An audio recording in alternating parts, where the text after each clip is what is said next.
नमस्कार। एक बार फिर से बहुत बहुत स्वागत है आप सभी का परीक्षा वर्ल्ड के इस यूट्यूब चैनल में। दोस्तों, हम जो IB ACIO 2020-21 के लिए जीए और जीएस की सीरीज स्टार्ट किए हुए हैं, उसके सेट 13 को आज के इस वीडियो में हम कंप्लीट करेंगे। तो चलिए आज के वीडियो को शुरू करते हैं। देख लेते हैं कि आज का हमारा जो सेट 13 है, इसमें हमने कौन कौन से महत्वपूर्ण 40 प्रश्नों को सम्मिलित किया हुआ है। तो चलिए वीडियो को शुरू करते हैं। पहला प्रश्न आपके सामने है, 200 एक दिवसीय मैच खेलने वाली पहली महिला क्रिकेटर कौन बनी, आपको बताना है। 200 एक दिवसीय मैच खेलने वाली पहली महिला क्रिकेटर का आपको नाम बताना है। काफ़ी इंपॉर्टेंट प्रश्न है। तो 200 एक दिवसीय मैच खेलने वाली पहली महिला क्रिकेटर बन गई हैं। इनका नाम है मिताली राज, यानी कि ऑप्शन सी इसका बिल्कुल सही। मिताली राज जो है ये 200 एक दिवसीय मैच खेलने वाली पहली महिला क्रिकेटर बन गई हैं। तो इन्हें आपको याद रखना है। अब मैं आपको कुछ क्रिकेट से जुड़े हुए कुछ इम्पॉर्टेंट जो है करंट अफेयर्स के प्रश्न बताने जा रहा हूं, जो आपके एग्जाम में डायरेक्टली पूछे जा सकते हैं। तो सबसे पहले हम बात करेंगे 500 विकेट की टेस्ट क्रिकेट में। आप याद देखिएगा, टेस्ट क्रिकेट में जो है, टेस्ट क्रिकेट में 500 विकेट हाल ही में किसने लिया, तो स्टुअर्ट ब्रॉड ने। आप याद देखिएगा, स्टुअर्ट ब्रॉड ने जो है और टेस्ट क्रिकेट में हाल ही में 500 विकेट लिया है। वहीं हाल ही में टेस्ट क्रिकेट में 600वां विकेट लेने वाला खिलाड़ी कौन बना है, तो टेस्ट क्रिकेट में 600 विकेट लेने वाला खिलाड़ी बना है, इसका नाम है जेम्स एडल्सन। तो दोनों आपको याद रखना है। जेम्स एडल्सन ने जो है टेस्ट क्रिकेट में हाल ही में 600 विकेट लिए हैं और टेस्ट क्रिकेट में 500 विकेट हाल ही में लिए हैं स्टुअर्ट ब्रॉड ने। तो इसे आपको याद रखना है। इसके बाद आप याद रखिएगा, जो अली खान एक क्रिकेटर है, आप याद रखिएगा अली खान, ये नाम काफ़ी इंपॉर्टेंट है। अली खान ये अमेरिका के पहले खिलाड़ी बने हैं जो आईपीएल में खेले हैं। इसे आप याद रखिएगा, अली खान जो है आईपीएल में खेलने वाले अमेरिका के पहले खिलाड़ी बने। आईपीएल 2020 में उन्होंने भाग लिया था। तो आईपीएल 2020 में अमेरिका के खिलाड़ी खेले थे, इनका नाम था अली खान। तो इसे आपको याद रखना है, यह 100% आपके एग्जाम प्रश्न पूछा जाएगा। हाल ही में जम्मू कश्मीर में एक क्रिकेट अकेडमी खोली गई सुरेश रैना के द्वारा। ऐसे भी आप याद रखिएगा, सुरेश रैना ने जो है जम्मू कश्मीर में एक क्रिकेट अकेडमी भी खोली है। तो इसे आपको याद रखना है। तथा आप याद रखिएगा, 2023 का जो क्रिकेट विश्व कप होगा, अगला 2023 का जो क्रिकेट विश्व कप होगा, यह भारत में खेला जाएगा। इसके अलावा आईसीसी के नए अध्यक्ष बने हैं ग्रेग बार्कले। इनका नाम है ग्रेग बार्कले। ये न्यूजीलैंड के हैं और आईसीसी के ये नए क्या बने हैं, तो ये आईसीसी के नए अध्यक्ष बनाए गए हैं। तो इसे भी आप याद रखिएगा। तथा एक महिला है जिनका नाम है जैकलीन विलियम, ये नाम भी आप याद रखिएगा। एक महिला है जिनका नाम है जैकलीन विलियम।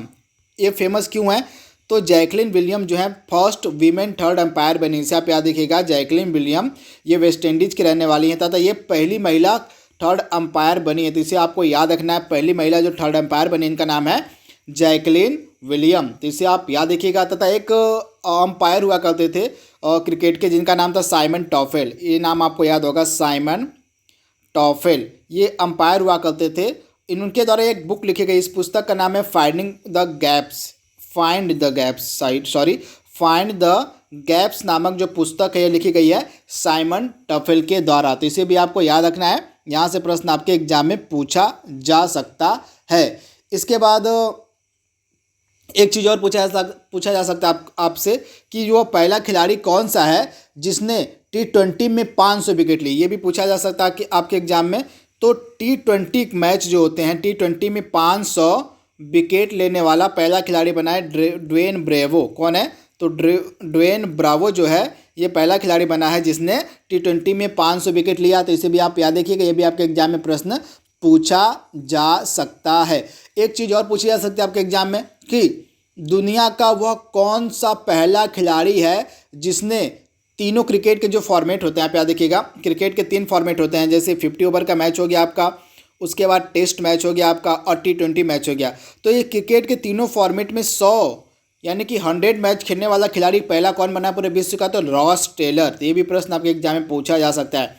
तो जो रॉस टेलर है, यह क्रिकेट के तीनों फॉर्मेट, 50 ओवर का ODI जो होता है, टेस्ट मैच जो होता है, उसके बाद T20 जो होता है, तो क्रिकेट के तीनों फॉर्मेट में 100 मैच खेलने वाला दुनिया का पहला खिलाड़ी बन गया है। इसका नाम है रॉस टेलर। तो इतनी सारी चीज़ें आपसे एग्जाम में पूछी जा सकती हैं क्रिकेट से रिलेटेड, तो इनको आपको याद रखना है।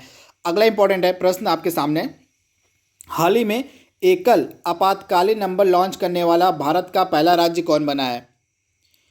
तो एकल आपातकालीन नंबर लॉन्च करने वाला भारत का पहला राज्य बना है हिमाचल प्रदेश। तो ऑप्शन बी इसका बिल्कुल सही, हिमाचल प्रदेश एकल आपातकालीन नंबर लॉन्च करने वाला भारत का पहला राज्य बना है, तो इसे भी आप याद रखिएगा। तथा यहाँ पे पंचवटी योजना चलाई जा रही है सीनियर सिटीजन के लिए, आप याद रखिएगा। हिमाचल प्रदेश में पंचवटी योजना चलाई जा रही है सीनियर सिटीजन्स के लिए, इसे आप याद रखिएगा। तथा यह भारत का पहला राज्य बना है जिसके द्वारा जो है इसके यहाँ 100% हाउस होल्ड जो हैं उनको जो है एलपीजी कनेक्शन दे दिया गया, यानी कि अपने घरों में 100% एलपीजी कनेक्शन देने वाला भारत का पहला राज्य बना है हिमाचल प्रदेश, जिसे आप याद रखिएगा। तथा यहीं पे अटल टनल जो है, अटल सुरंग जो है उसका उद्घाटन किया गया है हिमाचल प्रदेश में ही। इसके बाद यहाँ पे IIM सिरमौर खोला गया है। IIM सिरमौर जो है यह हिमाचल प्रदेश में ही खोला गया है। तथा मुख्यमंत्री शहरी रोजगार गारंटी योजना जो है यह भी हिमाचल प्रदेश में ही चलाई गई थी, आप याद रखिएगा। IIM सिरमौर के अलावा जो है एक योजना चलाई जा रही है मुख्यमंत्री शहरी रोजगार गारंटी योजना, यह भी हिमाचल प्रदेश की योजना है, जिसे आप याद रखिएगा। इसके अलावा संजीवनी OPD को भी शुरू किया गया था हिमाचल प्रदेश में। तो इतनी सारी करंट अफेयर्स की चीज़ें हिमाचल प्रदेश से रिलेटेड आपको याद रखनी है। इसके बाद अगला है, हाल ही में किस देश ने सियामी मछली को अपने राष्ट्रीय जलीय जीव का नाम दिया है, यानी वह कौन सा देश है जिसके द्वारा सियामी मछली को जो है उसका राष्ट्रीय जलीय जानवर घोषित किया गया है। तो यह देश है थाईलैंड। थाईलैंड की राजधानी है बैंकॉक। तथा भारत और थाईलैंड के मध्य कौन कौन से युद्ध अभ्यास किए जाते हैं, आपके एग्जाम पूछा जा सकता है। तो मैत्री युद्ध अभ्यास एक है भारत और किसके मध्य किया जाता है, तो मैत्री जो युद्ध अभ्यास है आप याद रखिएगा, मैत्री युद्ध अभ्यास भारत और थाईलैंड के मध्य किया जाता है। इसके अलावा कॉर्पेट युद्ध अभ्यास जो है, कॉर्पेट जो युद्ध अभ्यास है यह भी भारत और थाईलैंड के मध्य किया जाता है, तो इसे भी आपको याद रखना है। ये दोनों आप याद रखिएगा, कॉर्पेट जो है यह एक नौसेना युद्ध अभ्यास है, कॉर्पेट जो है यह नौसेना युद्ध अभ्यास है। और मैत्री जो है आप याद रखिएगा, जो मैत्री है यह थल सेना युद्ध अभ्यास है जो भारत और थाईलैंड के मध्य किया जाता है, जिसे आपको याद रखना है।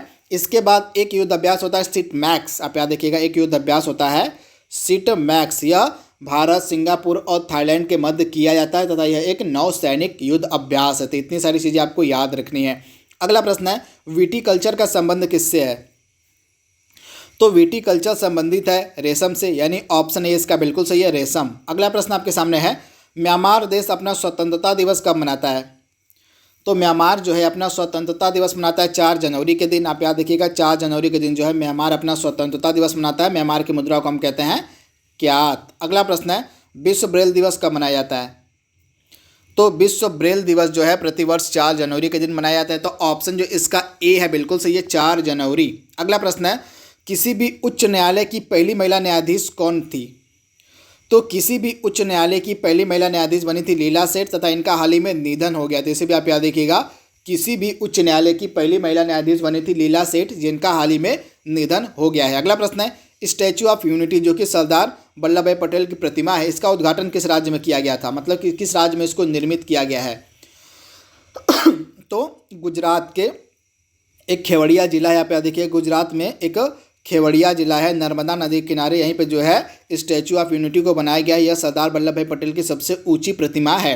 अगला प्रश्न है, चेक कितने दिन तक वैलिड रहता है, यानी कि चेक की वैलिडिटी कितनी होती है, तो चेक की जो वैधता है 90 दिन की होती है, यानी कि 3 महीने की होती है। तो ऑप्शन इसका बी बिल्कुल सही, 90 दिन यानी कि 3 महीने। अगला प्रश्न है, मूल संविधान में कुल कितनी अनुसूचियां यानी कि शेड्यूल थे, तो मूल संविधान में टोटल 8 शेड्यूल थे, अब टोटल 12 शेड्यूल है। तो इससे भी आपको याद रखना है, मूल संविधान अगर पूछे तो टोटल 8 अनुसूचियां थी और वर्तमान में टोटल 12 अनुसूचियां हैं हमारे संविधान में। अगला प्रश्न आपके सामने है, INS विक्रमादित्य को हमने किस देश से खरीदा है, तो INS विक्रमादित्य को हमने खरीदा है रसिया से। तो आप इसे याद देखिएगा, रूस से हमने खरीदा है INS विक्रमादित्य को, तथा रूस से ही हमने खरीदा है S400 डिफेंस मिसाइल हम खरीद रहे हैं रूस से, इसे भी आपको याद रखना है। अगला प्रश्न है, इंदिरा गांधी के द्वारा जो है किस वर्ष राष्ट्रीय आपातकाल लगाया गया था, तो इंदिरा गांधी के द्वारा जो है सन 1975 में जो है नेशनल इमरजेंसी लगाई गई थी। तो आप इसे याद देखिएगा, राष्ट्रीय आपातकाल जो है यह लगाया गया था और 1975 में किसके द्वारा, तो इंदिरा गांधी के द्वारा। अगला प्रश्न है, मुगल साम्राज्य की स्थापना किसके द्वारा की गई थी, तो मुगल साम्राज्य की जो स्थापना यह की गई थी किसके द्वारा, तो बाबर के द्वारा, यानी कि ऑप्शन ए इसका बिल्कुल सही है, बाबर। अगला प्रश्न है, गोल्डमैन पुरस्कार का संबंध किससे है, तो पर्यावरण यानी कि इन्वायरमेंट के क्षेत्र का यह पुरस्कार है, इसका नाम है गोल्डमैन पुरस्कार। तो आप इसे याद रखिएगा, ऑप्शन ए इसका बिल्कुल सही है, पर्यावरण। अगला प्रश्न है, और महात्मा बुद्ध के द्वारा दिए गए उपदेश क्या कहे जाते हैं, तो महात्मा बुद्ध के द्वारा दिए गए उपदेश को हम कहते हैं धर्म चक्र परिवर्तन। पहला जो उपदेश दिया गया था महात्मा बुद्ध के द्वारा उनको हम कहते हैं धर्म चक्र परिवर्तन। तथा महापरिनिर्वाण हम किसको कहते हैं? जब इनकी मृत्यु हो जाती है, आप याद देखिएगा, इनकी मृत्यु को हम महापरिनिर्वाण के नाम से जानते हैं। जब इनको कैवल्य मतलब ज्ञान की प्राप्ति होती है तो उसको हम किस नाम से जानते हैं? तो कैवल्य के नाम से जानते हैं। जिससे आपको याद रखना है, जब महात्मा बुद्ध की मृत्यु हो जाती है तो उसको हम कहते हैं महापरिनिर्वाण। उसके बाद जब उनको बोध गया में बोधि वृक्ष के नीचे ज्ञान की प्राप्ति होती है तो उसको हम कहते हैं कैवल्य। और जब महात्मा बुद्ध ने अपना प्रथम उपदेश दिया था तो उसको हम कहते हैं धर्म चक्र प्रवर्तन। तथा इन्होंने अपना प्रथम उपदेश सारनाथ में दिया था। अगला प्रश्न है, और निम्न में से किसका दरबारी कवि अमीर खुसरो था? तो अलाउद्दीन खिलजी का दरबारी कवि था अमीर खुसरो। तो ऑप्शन ए इसका बिल्कुल सही है। अमीर खुसरो जो था यह अलाउद्दीन खिलजी का दरबारी कवि था। अगला प्रश्न है, और जनगणना 2011 के अनुसार भारत की कुल साक्षरता दर कितनी थी? तो 74.04% थी भारत की कुल साक्षरता दर। तो ऑप्शन बी इसका बिल्कुल सही है। भारत का सबसे अधिक साक्षर राज्य आपको मिलेगा केरल। केरल में जो है साक्षरता सबसे अधिक है। अगला प्रश्न है, लेबनान किसकी राजधानी है? तो बेरूत जो है, बेरूत की राजधानी लेबनान है। तो आप याद रखिएगा, लेबनान की राजधानी बेरूत है। आप याद रखिएगा, लेबनान की जो राजधानी है वो आपको मिलेगी बेरूत। तो इसे आपको याद रखना है, लेबनान की जो राजधानी है वह बेरूत है। तथा साइप्रस की राजधानी निकोसिया है। जो निकोसिया यह साइप्रस की जो है, आप याद रखिएगा, निकोसिया जो है यह साइप्रस की राजधानी है। इसके अलावा अंकारा किसकी राजधानी है? तो अंकारा जो है किसकी राजधानी है? टर्की की। तो टर्की की जो राजधानी है वह अंकारा है। और संयुक्त अरब अमीरात यानी कि यूएई की राजधानी है अबू धाबी। अगला प्रश्न है, और दांडी यात्रा कितने दिन चली थी? तो 12 मार्च 1930 से लेके 6 अप्रैल 1930 तक जो दांडी मार्च चला था यह टोटल 24 दिन चला था। तो ऑप्शन सी इसका बिल्कुल सही है, 24 दिन। अगला प्रश्न है, प्रसिद्ध गीत सरफरोशी की तमन्ना अब हमारे दिल में किसके द्वारा लिखी गई है? तो यह जो फेमस गीत है सरफरोशी की तमन्ना अब हमारे दिल में, इसके रचयिता हैं राम प्रसाद बिस्मिल। यानी कि ऑप्शन डी इसका बिल्कुल सही है, राम प्रसाद बिस्मिल। अगला प्रश्न है, निम्न में से किसके द्वारा जड़त्व का नियम दिया गया था? तो जड़त्व का नियम किसके द्वारा दिया गया था? तो गैलीलियो के द्वारा। यानी कि ऑप्शन सी इसका बिल्कुल सही है, गैलीलियो। अगला प्रश्न है, निम्न में से किस उपकरण की सहायता से विद्युत प्रवाह को मापा जाता है? तो विद्युत प्रवाह को हम मापते हैं अमीटर की सहायता से। तो ऑप्शन ए इसका बिल्कुल सही है, अमीटर की सहायता से जो हम विद्युत प्रवाह को मापते हैं। तो ऑप्शन ए इसका बिल्कुल सही है, अमीटर। अगला प्रश्न आपके सामने है, कोहरा किसका उदाहरण है? तो कोहरा जो है एरोसोल का उदाहरण है, एरोसोल का। यानी कि ऑप्शन ए इसका बिल्कुल सही है, एरोसोल का उदाहरण होता है कोहरा। अगला प्रश्न है, भारतमाला परियोजना का संबंध किससे है? तो जो है यह सड़क निर्माण यानी कि राष्ट्रीय राजमार्ग के निर्माण से संबंधित है। आप याद रखिएगा, राष्ट्रीय राजमार्ग के निर्माण से संबंधित है भारतमाला परियोजना। तो ऑप्शन इसका डी बिल्कुल सही है, सड़क इंफ्रास्ट्रक्चर। अगला प्रश्न है, एक नाभिक की द्रव्यमान संख्या कितनी होती है? तो एक नाभिक की द्रव्यमान संख्या होती है प्रोटॉन व न्यूट्रॉनों की संख्या का योग। तो ऑप्शन ए इसका बिल्कुल सही है। अगला प्रश्न है, वह हार्मोन कौन सा है जो बौने पौधों के विकास में सहायक होता है? तो जिब्रेलिन। यानी कि ऑप्शन ए इसका बिल्कुल सही, जो जिब्रेलिन होता है वह बौने पौधों के विकास में सहायक होता है। तो ऑप्शन ए इसका बिल्कुल सही है, जिब्रेलिन। अगला प्रश्न आपके सामने है, चार्ल्स डार्विन के द्वारा जो है निम्नलिखित में से कौन सा सिद्धांत दिया गया था? तो विकासवाद का जो सिद्धांत था यह चार्ल्स डार्विन के द्वारा दिया गया था। तो ऑप्शन ए इसका बिल्कुल सही, चार्ल्स डार्विन के द्वारा जो है विकासवाद का सिद्धांत दिया गया था। अगला प्रश्न है, वह हार्मोन जो बीजों को सुप्त अवस्था में रखता है क्या कहलाता है?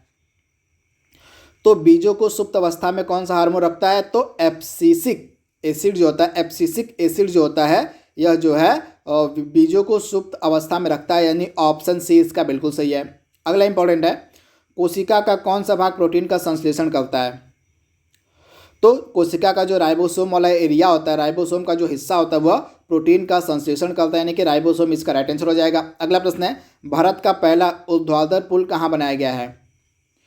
तो भारत का पहला वर्टिकल ब्रिज यानी कि ऊर्ध्वाधर पुल बनाया गया रामेश्वरम में। यानी कि ऑप्शन सी इसका बिल्कुल सही है, रामेश्वरम। अगला प्रश्न है, और निम्नलिखित में से किस कंपनी के द्वारा कैचअप नामक एप्लीकेशन को लॉन्च किया गया? काफ़ी इंपॉर्टेंट प्रश्न है, कैचअप नामक जो एप्लीकेशन है किस कंपनी के द्वारा लॉन्च किया गया है?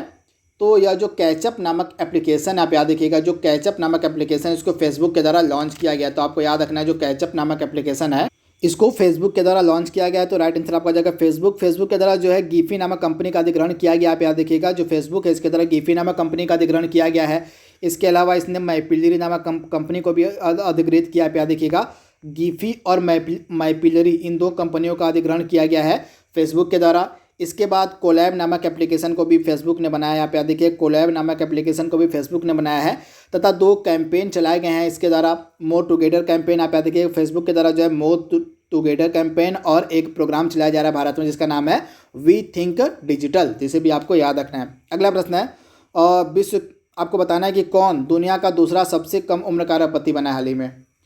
तो दुनिया का सबसे कम उम्र का अरबपति बनने का जो रिकॉर्ड यह बना है रितेश अग्रवाल ने। ओयो रूम के मालिक हैं यहाँ पे, याद देखिएगा ओयो रूम्स जो है इसके मालिक हैं रितेश अग्रवाल, तथा ये दुनिया के सबसे कम उम्र के अरबपति बन गए हैं। तथा दुनिया का सबसे कम उम्र का पहले नंबर का अरबपति कौन है, तो काइली जेनर पहले नंबर पे हैं और दूसरे नंबर पे हैं कौन, रितेश अग्रवाल। अगला प्रश्न है, भारत का पहला लोकपाल किसे नियुक्त किया गया है।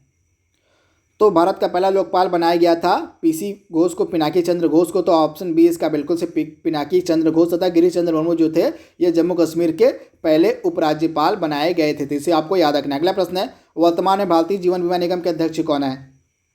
तो एम.आर. कुमार। कौन है, तो एम.आर. कुमार जो है वर्तमान में भारतीय जीवन बीमा निगम के अध्यक्ष हैं। तो ऑप्शन इसका भी बिल्कुल सही है, एम.आर. कुमार। अगला प्रश्न आपके सामने है, सिप्री की रिपोर्ट के अनुसार दुनिया का दूसरा सबसे बड़ा हथियार आयातक देश कौन सा है।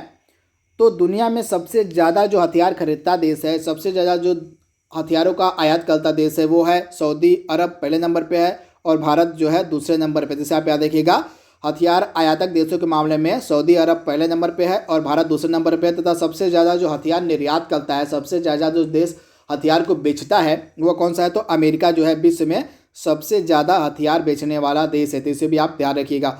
पहली बार जो विश्व ब्रेल दिवस था यह कब मनाया गया था, तो 4 जनवरी 2019 को। आप याद रखिएगा, 4 जनवरी 2019 को पहली बार विश्व ब्रेल दिवस मनाया गया था। अगला प्रश्न है, हाल ही में किस राज्य ने one family one job scheme को शुरू किया है। तो सिक्किम इसका राइट आंसर हो जाएगा। सिक्किम के द्वारा जो है one family one job scheme को शुरू किया गया है। हाल ही में सिनेमा पर पहला भारत का राष्ट्रीय संग्रहालय कहाँ बनाया गया है। तो मुंबई में जो है सिनेमा पर पहला भारत का राष्ट्रीय संग्रहालय बनाया गया है। तो ऑप्शन जो इसका ए है बिल्कुल सही है, मुंबई में। अगला प्रश्न है, और मानव अधिकारों के लिए समर्पित दुनिया का पहला टेलीविज़न चैनल कहाँ लॉन्च किया गया। तो लंदन में जो है मानव अधिकारों के लिए समर्पित दुनिया का पहला टेलीविज़न चैनल लॉन्च किया गया था। तो ऑप्शन सी इसका बिल्कुल सही है, लंदन। आज का लास्ट प्रश्न हमारा है, दिए गए विकल्प में से कौन सबसे ज़्यादा उपयोग किए जाने वाला अर्धचालक यानी कि सेमीकंडक्टर है। तो सिलिकॉन इसका राइट आंसर हो जाएगा। सिलिकॉन जो है सबसे ज़्यादा अर्धचालक के रूप में उपयोग में लाया जाता है। तो दोस्तों आज का हमारा जो सेट 13 था उसको हमने कंप्लीट कर लिया है। जल्दी मिलेंगे हम इसके अगले भाग में, तब तक के लिए thank you, thanks for watching, thank you.